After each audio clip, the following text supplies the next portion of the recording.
Bonjour et bienvenue dans cette vidéo du CNCH. Je suis Walid Amara et j'ai l'énorme plaisir d'avoir avec moi Simon Catan et John Kikwan. Je remercie Simon Catan pour l'idée de ces vidéos dont l'objectif est d'évaluer un peu les pratiques professionnelles autre part qu'en France. Et donc c'est pour ça qu'on a l'énorme plaisir d'avoir avec nous mes deux collègues. Bonjour Simon, bonjour John. Bonjour, oui.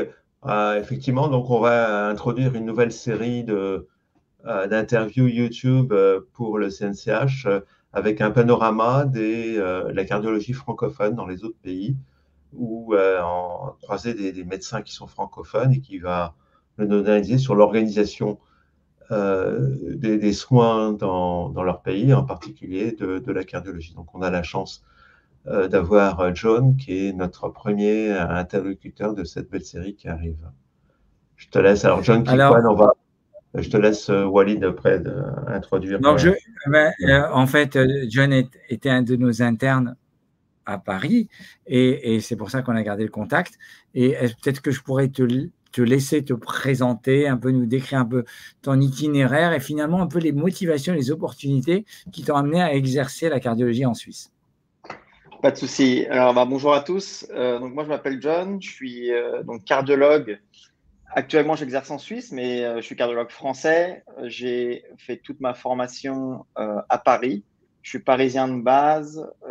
J'ai fait la faculté de Paris 5, où je fais ma première année, puis ma deuxième, troisième, puis mon externat. Ensuite, donc, j'ai passé le concours de l'ECN, où j'ai pu faire ma spécialité donc, que je voulais, la cardiologie à Paris. Notamment l'hôpital de Donc, Montfermeil. notamment le plaque de Montfermeil avec vous, Monsieur Catan et Walid, en deuxième semestre. Vous avez contribué grandement à ma formation. J'ai fait donc mes 4 années d'internat. Après, j'ai fait une année de recherche à temps plein. Ensuite, j'étais chef de clinique 2 ans à l'hôpital Bichat, dans l'équipe du professeur Steg. Et puis ensuite, j'arrivais au bout de mes 2 années de clinica. J'avais peut-être la possibilité de rester à l'hôpital Bichat. J'étais en discussion. J'avais aussi d'autres opportunités dans d'autres centres, notamment des centres privés. Et puis, en fait, j'avais jamais pensé à aller en Suisse. Vraiment, c'est quelque chose qui m'a jamais traversé l'esprit, honnêtement, de quitter la France, surtout quitter Paris. En fait, je me voyais pas vivre autre part. Et finalement, il y a un collègue qui est à Bichat, qui est un MCU, qui avait fait 1 an là où je travaille actuellement, au centre hospitalo-universitaire vaudois, donc au CHU de Lausanne, qui a reçu un mail du chef de service. Dans ce mail, il y avait noté qu'il cherchait quelqu'un qui avait mon profil, un cardiologue non invasif, qui était formé en écho, en ETO, etc., qui aimait bien la science cardiaque. Et donc, du coup, il m'en a parlé un peu spontanément. Il m'a dit, ah, tu sais, là, il y a quelqu'un qui cherche un poste, je sais pas où t'en es, ce que tu veux faire après, etc. Mais voilà, je te dis ça. Si tu veux peut-être la rencontrer, tu me dis. Je dis que tu es intéressé. Finalement, je me suis dit au départ, mais je suis pas forcément très intéressé de partir de Paris. Puis ensuite, je me suis dit, autant aller les rencontrer, on ne perd rien, aller discuter avec les gens. Donc, je suis allé les rencontrer. C'était en juillet, il y a 2 ans, juillet 2022. Et puis, donc, je me suis rendu en Suisse. Je n'étais jamais allé en Suisse de ma vie. Hein. Je ne connaissais pas ce pays. Je ne connaissais pas du tout. J'avais beaucoup d'a priori sur la Suisse. Beaucoup d'a priori qui sont en fait totalement faux. Et puis j'ai rencontré donc le chef de service, j'étais très bien accueilli. J'ai rencontré différents médecins cadres, donc c'est les praticiens hospitaliers, ils appellent ça les médecins cadres. Donc c'était très sympa, on a discuté ce qu'ils voulaient, ce qu'ils recherchaient. Et puis eux, ils cherchaient quelqu'un parce qu'en fait c'est un concours de circonstances en fait. Ils avaient un trou à ce moment-là où il y avait quelqu'un qui devait venir, qui les a plantés, ou une grossesse, ou que sais-je, j'en sais rien. Il y avait un poste à ce moment-là, mais c'est vraiment un pur hasard. Et puis un poste qui finalement, après discussion, était pas du tout était un bon poste, quoi. Je veux dire, c'était un poste de chef de clinique. Donc là-bas, on peut rester chef de clinique 10 ans en Suisse. Hein. On peut rester longtemps chef de clinique. On peut en discuter, mais c'est un poste de chef de clinique dans une unité, voilà, avec pas mal de patients, une activité assez variée, avec des praticiens, vraiment un centre assez grand, médico-chirurgical, avec de l'assistance, de la transplantation cardiaque, du HeartMate 3, enfin un peu tout. Donc c'était me suis dit, moi, pourquoi pas? Et finalement, quand je suis rentré à Paris, je me suis dit, non, mais je ne vais pas forcément aller là-bas, je ne me vois pas quitter Paris. Finalement, c'est en discutant avec ma famille, notamment avec mon frère. Et il m'a dit, mais essaye l'expérience. Même personnellement, c'est super de quitter un peu, quitte Paris, quoi, bouge, va voir autre chose, va voir une autre médecine, et puis tu vas rencontrer des gens. Et puis si professionnellement ça te plaît pas, personnellement ça te plaît pas, et ben tu reviens. C'est vrai que finalement, on pense que quand on part dans un autre endroit, c'est pour la vie, mais en fait, pas du tout. C'est vrai qu'il faut garder ça à l'esprit, c'est que on peut essayer d'aller dans un autre centre, dans une autre ville, dans un autre pays. Et si ça nous plaît pas, au bout de 6 mois, 1 an, bah, c'est vrai qu'on peut rentrer. On peut toujours bouger. On a la chance d'être médecin, je pense, pour travailler un peu où on veut. Donc c'est une chance et il faut en profiter. Et finalement, je suis allé là-bas. Donc là, ça a fait ma fin de deuxième année. Et puis, je ne sais pas si tu veux qu'on parle maintenant un peu du déroulement, comment ça s'est passé, ou je ne sais pas comment. Au début, donc pas mal de changements, pas mal de différences, même si ça parle français en Suisse romande. On pourra discuter aussi de la Suisse, comment c'est organisé, mais c'est quand même pas exactement la même culture, hein. Donc, il y a des différences culturelles qui existent entre la France et la Suisse, c'est certain.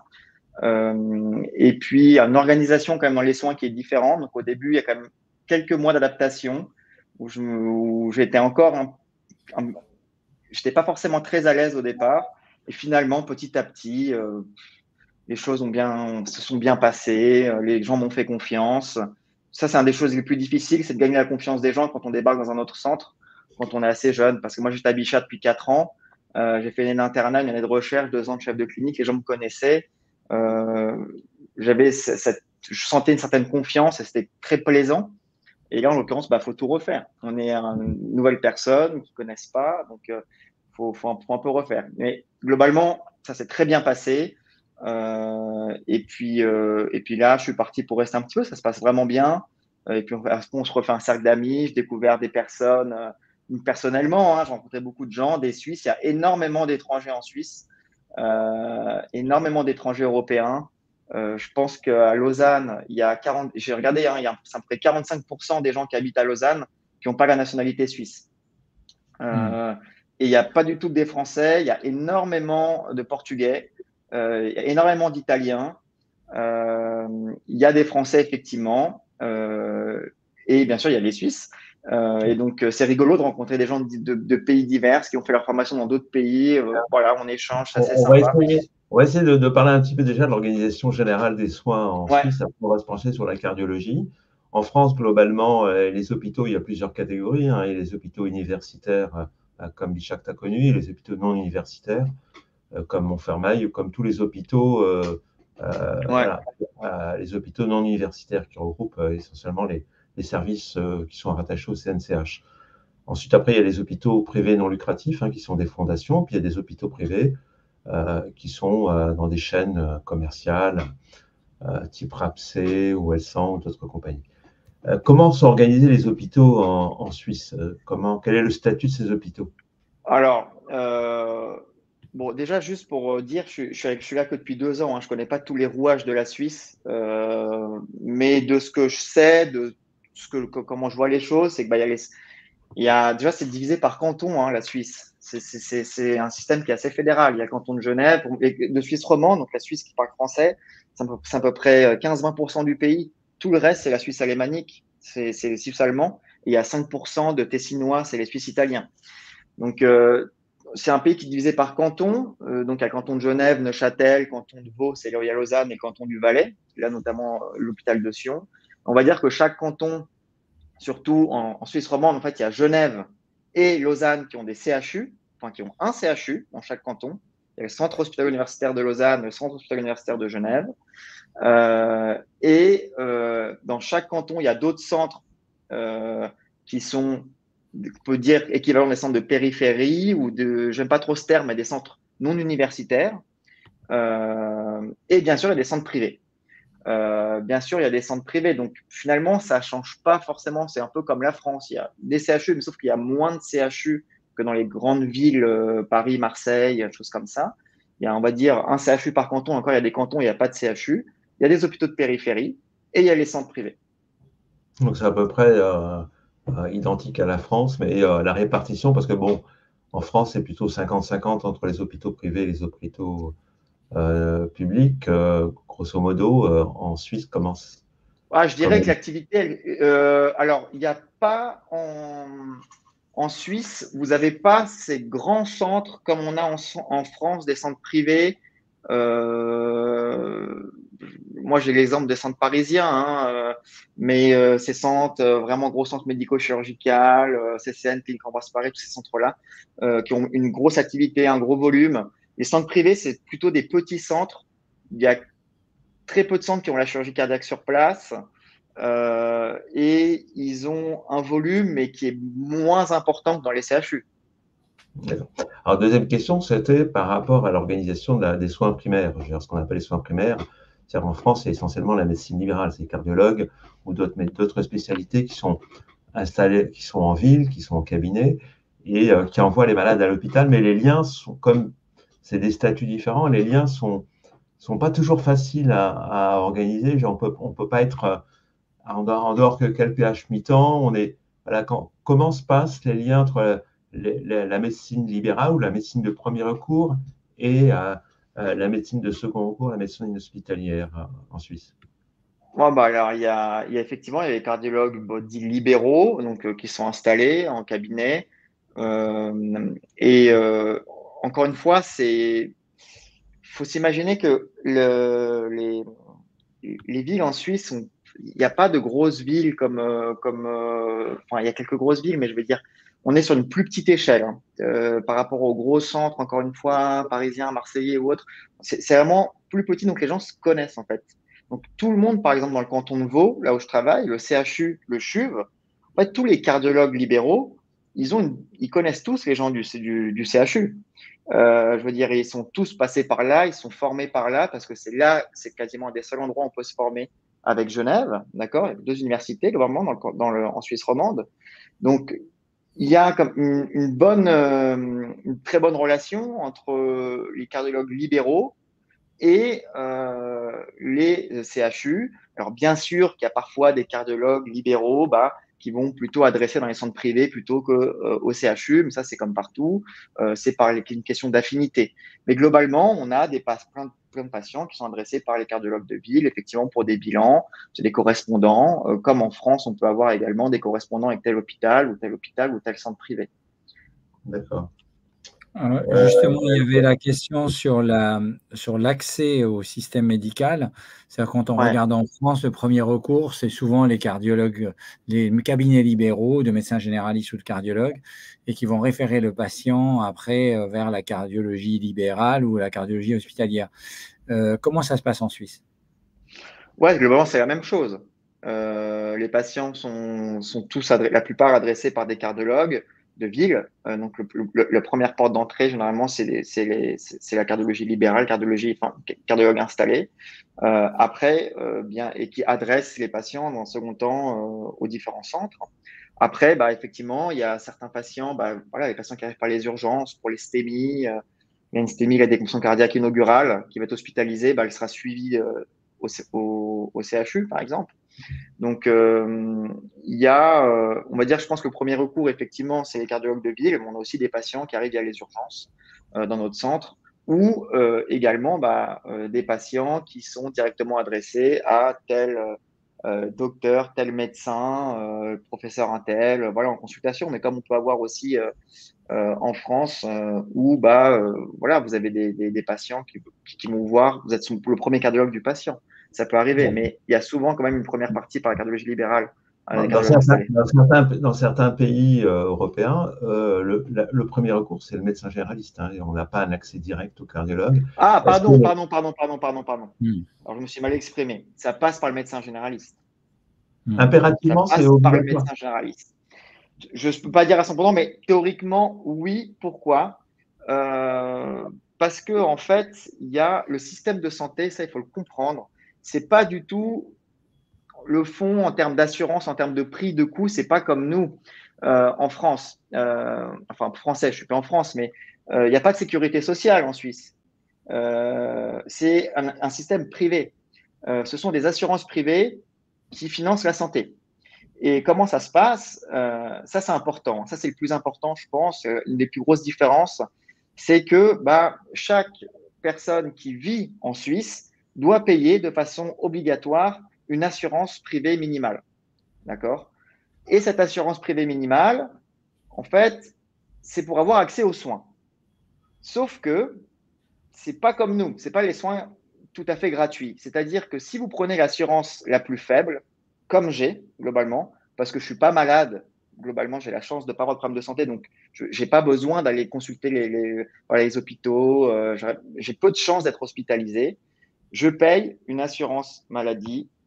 Le prix par mois, c'est donc chez la plus faible, hein, c'est environ 400 francs suisses par mois.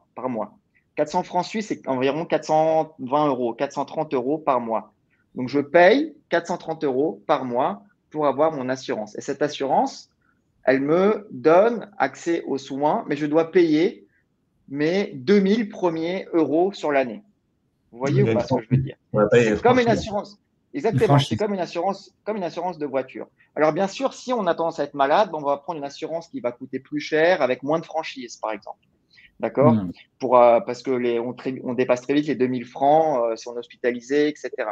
Et donc, en fait, pour avoir des conditions de remboursement, si vous allez voir un cardiologue comme ça, l'assurance, elle peut vous dire, moi, je ne vous rembourse pas forcément en consultation parce que vous n'êtes pas passé par le généraliste avant. Il y a des conditions, en fait, dans chaque assurance, à ces conditions. Après, on paye, tout le monde paye, donc finalement, c'est des gros débats en Suisse de société, ça, hein, ça, je suis en train de vous dire sur le prix de la santé, parce que les assurances augmentent leur prix, ça devient déraisonnable. 400, c'est énorme, hein, 400 euros par mois, enfin 400 francs suisses, 420 euros, c'est énorme. Et donc, globalement, c'est les gens qui sont sains, qui ne consomment pas la santé, qui payent pour les plus malades. En France, c'est plutôt, je pense, les plus aisés qui payent pour les plus démunis, les plus précaires. En termes de sécurité sociale, c'est une sécurité qui est solidaire. C'est deux modèles différents. Vous voyez, en Suisse, c'est vraiment les plus sains qui payent pour les plus malades. En France, ce sera plutôt les plus privilégiés ou qui ont plus de moyens qui vont payer pour les personnes les plus précaires ou les plus démunies.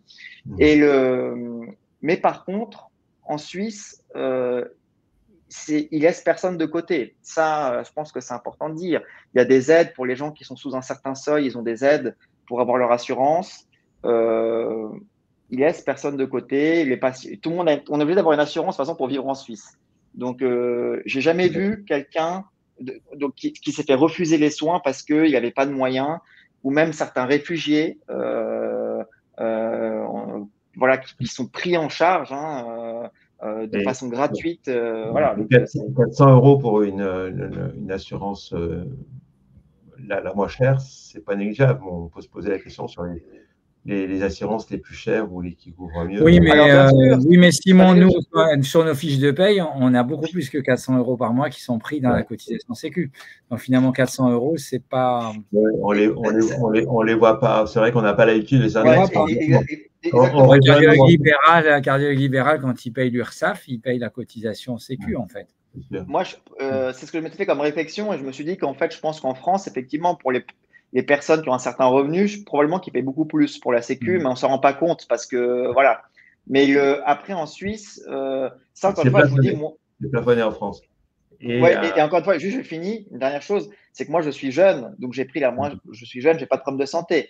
Mais dès que vous commencez à avoir des problèmes de santé, là, vous payez plus. Ouais, je comprends. On va parler maintenant de l'organisation des services en Suisse. Alors bon, en France, il y a quand même des services qui sont relativement hiérarchiques avec un chef de service, notamment en milieu hospitalo-universitaire, la hiérarchie est extrêmement importante. Comment ils sont organisés? Moi, j'ai connu des systèmes au Québec où le système était un peu moins hiérarchique entre les médecins hospitalo-universitaires et non hospitalo-universitaires. Comment est organisé l'organisation, la gouvernance dans les services? Bon, alors je pense qu'après, ça, c'est aussi centre dépendant. Moi, j'ai que l'expérience d'un seul centre. Donc, je peux que vous donner mon expérience par rapport à cela. Oui, un chef de service, puis il y a des médecins-chefs, puis il y a des médecins, enfin, il y a quand même certains, on va dire, titres, grades. C'est quand même assez pyramidal également, mais très probablement moins pyramidal qu'on peut avoir dans les CHU en France. Il y a quand même c'est comme un peu moins vertical, mais globalement, la structure reste la même. Il y a voilà, un chef de service, c'est le patron. Il y a, on va dire, des médecins praticiens hospitaliers qui sont un peu proches du chef de service, on va dire. Et puis dans chaque unité, rythmologie, etc. Voilà, chaque unité organisée à sa façon, avec des praticiens hospitaliers, des chefs de clinique, des internes et des étudiants. Quoi. Tu nous as dit que tu étais chef de clinique et tu pouvais rester chef de clinique 10 ans. Non, c'est un peu par problème. C'est juste qu'en fait, ils ont moins de postes de titulaires à proposer que la France. Donc, si vous voulez, quand on est chef de clinique en Suisse, quand on est chef de clinique, bon, déjà, on a quand même un salaire qui est confortable. On peut bien vivre avec. On a quand même certaines responsabilités. Et en fait, les postes de médecin cadre, donc ça s'appelle médecin cadre, c'est les praticiens hospitaliers, dans le secteur public sont très prisés. C'est difficile d'avoir un poste dans le secteur public en Suisse parce qu'il n'y a pas de place pour tout le monde. Et je sais, j'ai pas trop connu cette époque-là en France, mais il me semble que dans les années, je pense en 2000, j'ai toujours certains dans ma tête discours de plus vieux que moi quand j'étais en France les gens se battaient pour rester à l'hôpital public il y a un certain temps, il me semble. Les gens se battaient, ils voulaient rester. C'était un peu la guerre entre les uns, la guerre à la publication.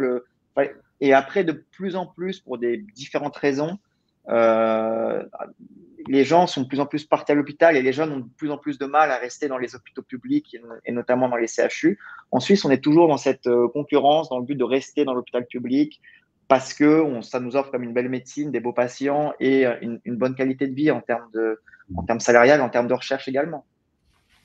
Oui, alors je pose une question, puis après, c'est Walid. Oui, bien sûr. La permanence des soins, les gardes en USI. Oui, alors ça, c'est quand même assez différent. Alors, la Suisse, c'est un pays qui respecte les règles. Hein.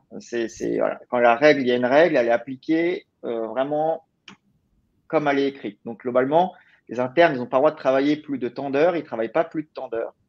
Donc, ils ne font pas de garde de 24 heures, les internes suisses. C'est-à-dire que c'est comme les infirmières un petit peu. Il y a des gens qui travaillent le jour et d'autres qui travaillent la nuit. Et donc, alors, ils sont très staffés, ils ont beaucoup d'internes, ils ont beaucoup d'infirmières. Donc, il y a une équipe le jour et le soir, il y a un interne, il y a un interne qui fait de 13h à 20h et un autre interne qui fait de environ 20h ou 21h jusqu'au lendemain. Il va se déplacer juste pour travailler la nuit. Et donc, il est sur place. Et effectivement, après, il y a une astreinte téléphonique pour les ETO, pour se déplacer, les rythmologues, les coronarographistes. C'est un interne, c'est pas un cardiologue qui est sur place, c'est un interne. C'est un interne. C'est un interne. C'est un interne, encore une fois, c'est l'expérience que j'ai du centre où je travaille. Dans le centre où je travaille, c'est un interne qui est sur place et qui gère les soins, l'USIC. Et puis, s'il a problème, coup de téléphone, et puis le superviseur se déplace en cas de besoin, en cas de nécessité. Ou sinon, il donne ses instructions téléphoniques. Mais ils sont beaucoup plus, quand on supervise les gardes, on va dire qu'on est beaucoup plus, entre guillemets, dérangé, ou on est beaucoup plus, voilà, on n'est pas sur place, mais on est appelé tout le temps. La moindre décision, on va être appelé pour dire OK, on fait comme ça. Et s'il y a le moindre doute, on se déplace. Voilà, pour l'écho, le Théo, des choses comme ça. Walid, je te laisse poursuivre les questions. Oui, on a parlé des gardes, mais ça m'amène un petit peu de parler de sous. Je sais que la vie est beaucoup plus chère en Suisse, donc il faut mettre choses en relief. Donc c'est vrai que la question, c'est la rémunération d'un médecin hospitalier, par exemple. Quelle est la rémunération? Et d'autre part, après, on peut parler éventuellement de la rémunération de la garde. Combien est rémunérée une garde? Alors, la rémunération de la garde, en fait, il y a pas forcément plus il y a un tout petit peu plus, mais quasiment rien, parce qu'en fait, c'est le rôle de l'interne quand il travaille le soir, il travaille pas la journée. Hmm. Ils travaillent pas 24 heures comme on faisait en France. Je sais pas si ça se fait toujours, mais ils font pas 24 heures, voire même plus. Parfois, les repos de garde, mais pour avoir plus de formation. Mais donc, ils travaillent que la nuit. Donc, vraiment, c'est leur salaire. Ils travaillent juste le travail le jour, ils travaillent la nuit. Ils sont peut-être un tout petit peu plus payés, mais ils n'ont pas le forfait de garde ou quand on fait une garde, on a tant d'argent. C'est juste qu'au lieu de travailler la journée, ils vont travailler la nuit. Après, en termes de salaire, le coût de la vie en Suisse est plus cher, ça c'est sûr. Je pense que par rapport à Paris, mais qui ne reflète certainement pas la France, en termes de prix, c'est à peu près 1,5 fois les prix de Paris, j'ai l'impression, dans les restaurants, l'immobilier, des choses comme ça. Donc c'est quand même plus cher. Si on prend comme référence une autre ville de France, en tout cas une plus petite ville. Et les salaires sont, je pense, je me rends pas compte, moi, ce que c'est moi, mon salaire de chef de clinique, par exemple, il est environ 2,5 fois à 3 fois plus important que ce que j'avais en France. Donc, même si le coût de la vie est plus cher en Suisse, le pouvoir d'achat est meilleur pour les médecins hospitaliers. Ça, c'est une certitude. Ça, c'est une certitude. Hein. Je veux dire, les médecins hospitaliers en France vivent bien, en Suisse, on vivent bien. Ils n'ont pas de problème. Enfin, voilà, ils font partie des gens aisés de la Suisse. Et ils ont une activité, ils peuvent avoir une activité libérale quand ils sont hospitaliers ou non, ils sont que salariés? Est-ce qu'il y a une médecine libérale un peu dans le sens comme on la vit en France? Laisse-moi réfléchir. Généralement, il me semble que non. Il me semble que alors, pardon. Ça, c'est important. Il me semble qu'à partir du moment où on est médecin titulaire, donc praticien hospitalier, en Suisse, quand on signe le contrat, on a une activité qui est uniquement hospitalière, si je ne me trompe pas. Par contre, les assurances que je vous ai dit, 400 francs, la minimum, ça, c'est pour l'assurance générale.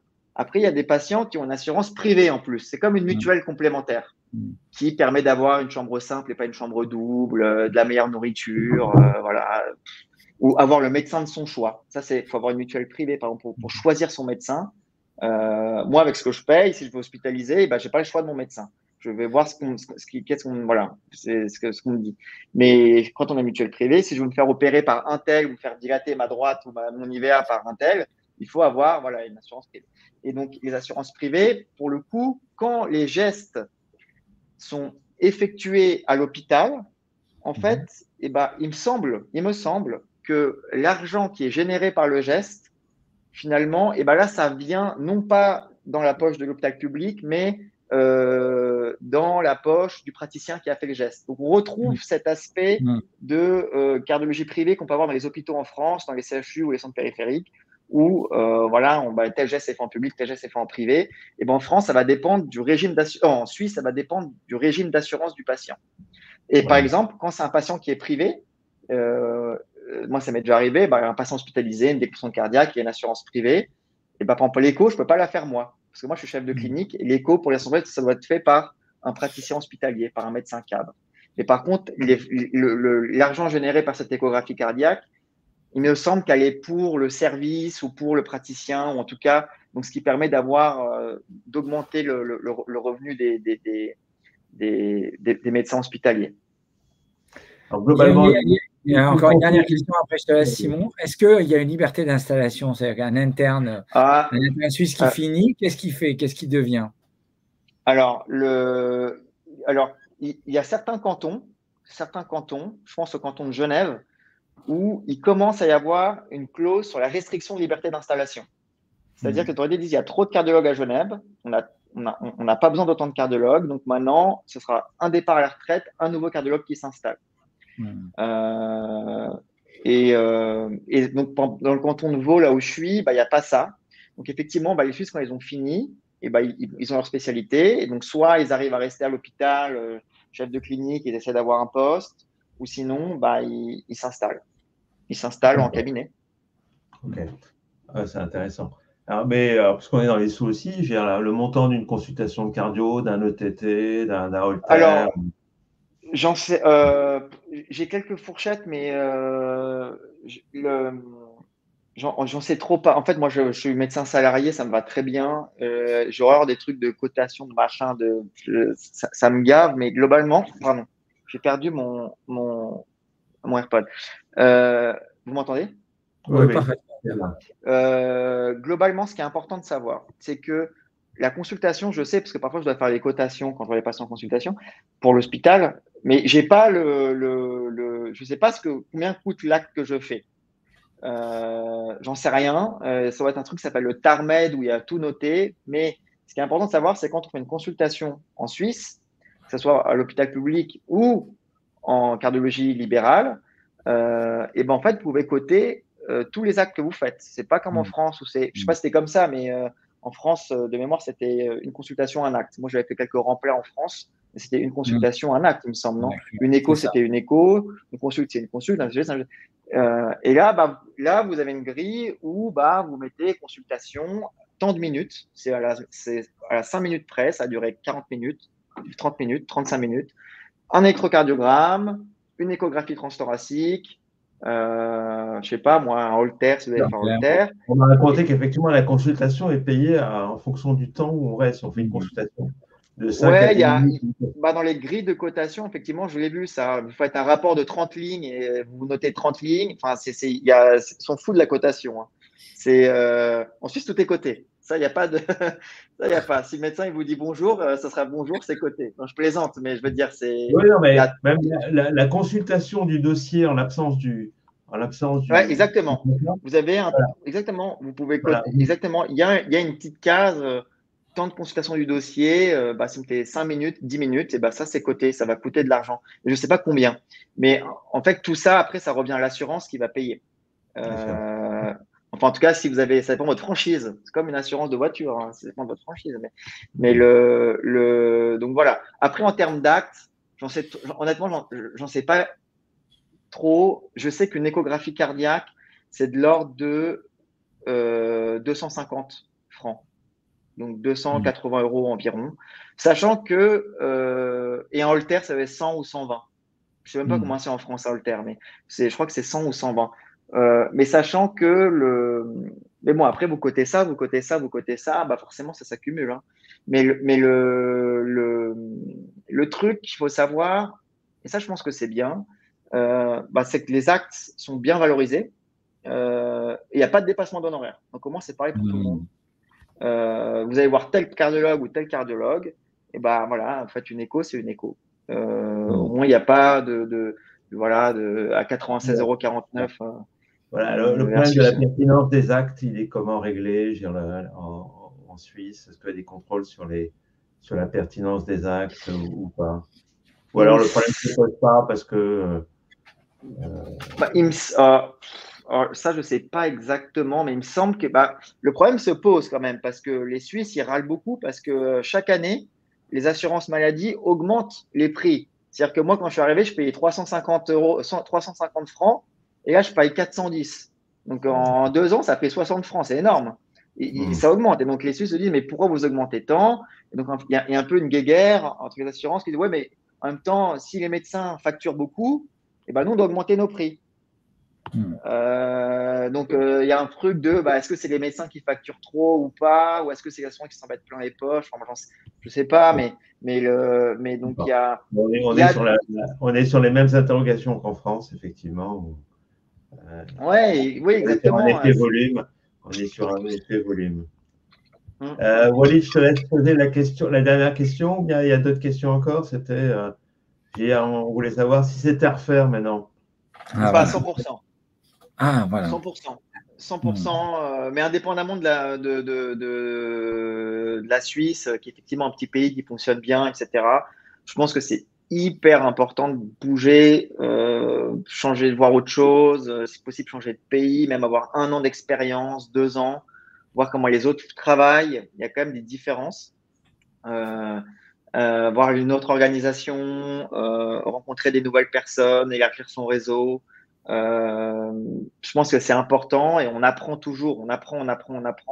c'est vrai que si on reste tout le temps dans le même centre, alors c'est très bien, mais on a tendance à avoir une vision monocentrique, hein, un peu comme en recherche, de la médecine, de la prise en charge. Et quand on change de centre, et a fortiori dans un autre pays, eh ben, on voit une autre façon d'appréhender certains problèmes, une autre façon de réfléchir, une autre organisation. Et alors, on voit des choses qui sont… Donc, on apprend énormément. Et puis, on voit des choses qui nous semblent plutôt bien. On se dit, bah, peut-être qu'en France, ça pourrait être pas mal. Mais on voit aussi des choses qui nous semblent peut-être moins bien. On se dit, bah, et puis il y a des choses que je m'étais dit, c'était évident que ça marchait comme ça. Et finalement, je vois que les autres font pas comme ça. Ça marche tout aussi bien. Donc, c'est intéressant quand même de voir une autre chose. Et puis, sur le plan personnel et humain, c'est génial de sortir un peu de sa zone de confort, de sortir de son cocon, et puis de rencontrer d'autres personnes. Et puis de se forcer aussi, voilà, à s'intégrer, à s'adapter à un nouveau pays. Après, la langue, c'est français, donc ça, c'est facile. Il y a quelques différences, mais notamment sur les chiffres, où ils disent, voilà, les 70, les 80, les 90, pas 70, 80, 90. Mais non, je répéterai l'expérience à 100%. On remarque un peu rien. qu'on prend l'accent suisse un peu. Ouais, il faut faire attention. Non, j'évite, mais parfois, il y a peut-être des petites intonations. Ouais. Mais ça va venir. Ouais. Bah, énorme gratitude, John Kikwan, d'avoir accepté notre invitation vraiment amicale. C'était très enrichissant. Merci, Simon Catan, pour l'idée de ces vidéos. Je trouve que ça apporte une énorme valeur. J'espère que ça va susciter des vocations. Et je vous dis à tous, merci beaucoup et à très, très bientôt. Pas de souci. À très bientôt. Merci à vous. Merci. Bientôt. Au revoir. Au revoir.